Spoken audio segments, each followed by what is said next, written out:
Hi, I'm Mr. Crockpot. Hi, I'm Mrs. Crockpot. And welcome to Chillin' with the Crockpots. Today we are breaking down the top 10 of MasterChef Legends. We're talking best dishes, our favorite moments, and the biggest contenders moving forward. You ready, Nicole? Let's ready. Let's go. Do it.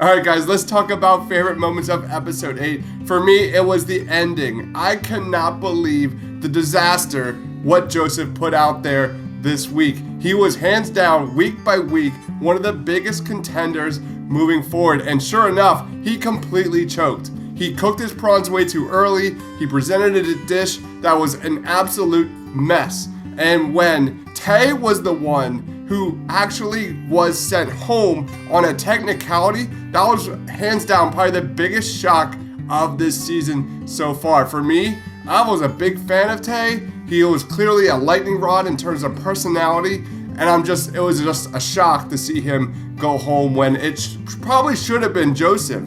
It was a huge shock. All right, Nicole, what was your favorite moment of episode 8?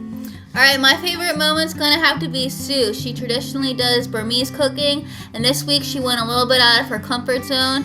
And the favorite thing that I liked about her today was that she waited till the last minute to cook the prawns, which I thought showed expertise in her cooking and her confidence level. All right, let's move on to best dishes of episode 8. For me, it's hands down Autumn. She made a prawn chowder with the citrus pan-seared prawns. She put avocado in a freaking chowder. All right, so what I was just really blown away at this dish was how she stayed in her roots. You know, she's from Boston. She made a chowder. She doesn't even like seafood, but she absolutely nailed a prawn-ish chowder, which no one has ever heard of, at least for me. And we go to Chowder Fest all the time down in New Jersey. So that was just a out of left field home run by Autumn this week. This dish was just super rich. It was heartwarming. It was clearly comforting. There's something about her cooking style that I love so much. It's Boston, it's comforting, but it also has a lot of Asian inspirations. Autumn is amazing. What about you, Nicole? And my favorite dish is from Anne. She didn't make it in the top 3, but I think that she should have been in there. She made a risotto. After Jonathan went around to everybody, he mentioned that Anne made the risotto to perfection. It's a really technical dish to make, and I think she did it really well.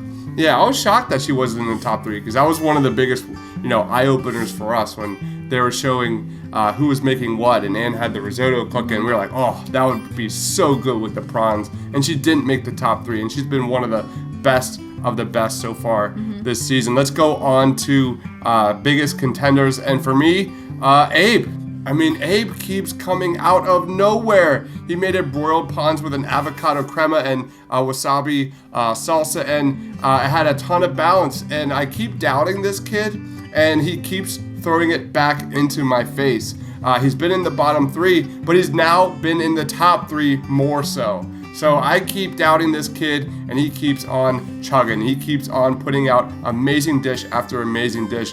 Abe, you're right. I was wrong. What about you, Nicole? All right, I'm gonna have to go with Autumn. She was in the top 3 this week, and she was also in the top 3 last week. And I think that she's an underdog. We've been looking out for Lexi and Kelsey every time a new episode's out. And now I think we have to start looking out for Autumn. Yeah, no doubt. She's definitely among the biggest contenders here. Thank you, everybody, for watching. This is our review of MasterChef Legends. Guys, if you love this stuff, we've been doing these every week. So thank you, everybody, for watching. If you love MasterChef, give this video a like. Thank you for watching.